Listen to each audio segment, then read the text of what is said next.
Hello বন্ধুরা, নতুন একটা ভিডিওতে তোমাদের সবাইকে ওয়েলকাম। চলো আজকে তোমাদের একটু আমরা পরিচিত করাই বর্ধমানের একটা সুন্দর পার্কের সঙ্গে। এই পার্কটার নাম কল্পতরু পার্ক। এই পার্কে না মিঠাইকে আমরা অনেক আগেও নিয়ে গেছিলাম, মানে যখনও 5 to 6 মান্থ ছিল তখনও নিয়ে গেছিলাম, কিন্তু বড় হওয়ার পরে এই প্রথম আজকে আমরা ডিসাইড করলাম যে ওকে একটু পার্কে ঘুরতে নিয়ে যাই বিকেলবেলা। কারণ বিকেলবেলাটা মোটামুটি তো লোকালিটির মধ্যেই থাকে, তো আজকে আমরা ভাবছিলাম যে ওকে একটু পার্কে নিয়ে গিয়ে ঘুরিয়ে নিয়ে আসি। আর পার্কের এনভায়রনমেন্টটা খুব সুন্দর ছিল, মানে এই পার্কটা এতটা গ্রিনারি, মানে চারিদিকে শুধু গাছপালা আর প্ল্যান্টস, মানে পার্কটা সত্যিই খুব সুন্দর। মানে এখানে গেলে না বাচ্চারা খুব এনজয় করে এই এনভায়রনমেন্টটাকে। মিঠাইও খুব এনজয় করছিল। আমি ওর বাবা মিলে ওকে বিকেলবেলা ওই 5টা নাগাদ নিয়ে গেছিলাম, কারণ 6টা সাড়ে 6টা বাজলেই পার্কটা মোটামুটি বন্ধ করে দেয়।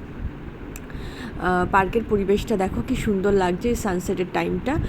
তারপর মিঠাইকে এই দোলনাটায় বসিয়েছিলাম। এটা ঠিক দোলনা নয়, এই যে বাচ্চারা ঘোরে কি বলে আমি ঠিক জানা নেই আমার।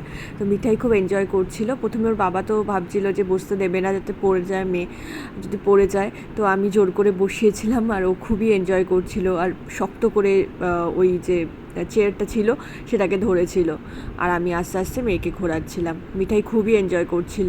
আসলে ও এখন যা দেখে তাই এনজয় করে, কারণ সবটাই তোর কাছে নতুন, তাই না? ও বড় হচ্ছে, চারপাশের পরিবেশের সব কিছুই ও এখন খুব এনজয় করতে করতেই বড় হচ্ছে। তারপর মিঠাইকে নিয়ে আমরা একটু পার্কটার মধ্যে ঘুরছিলাম। ওর বাবাই ভিডিওগুলো আজকে করে দিচ্ছিল আমাদের, যেহেতু ওর বাবা সঙ্গে গিয়েছিল।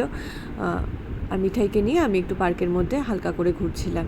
তারপর একটা ক্রেডেল ছিল এখানে, সেই ক্রেডেলটাতে মিঠাইকে বসিয়েছিলাম। যদিও ওর দোলনা চড়ার বয়স এখনও হয়নি, ওই আমি একটু শখ করেই বসিয়েছিলাম নিজের মেয়েকে। একটু দোলনায় দোল দিচ্ছিলাম, আর একটা বাচ্চা এসে পাশে লাইন দিয়েছিল। তারপরে আমি মিঠাইকে তুলে নিলাম দোলনা থেকে, কারণ আমার খুব ভয় লাগছিল যদি মেয়ে পড়ে যায় তো। তারপরে এই পার্কে কিছু র্যাবিট, কিছু গিনিপিগ ছিল, সেগুলো মিঠাইকে দেখাচ্ছিলাম। এগুলো অনেক কিউট ছিল দেখতে।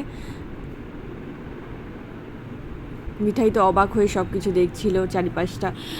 শুধু গিনিপিগই নয়, এখানে অনেক বার্ড ছিল, বিভিন্ন রকমের পাখি, বিভিন্ন রকমের অ্যানিমেলসও থাকে। শুধু যে প্ল্যান্ট তা না, এখানে বিভিন্ন রকমের অ্যানিমেলসও বাচ্চারা দেখতে পাবে গেলে।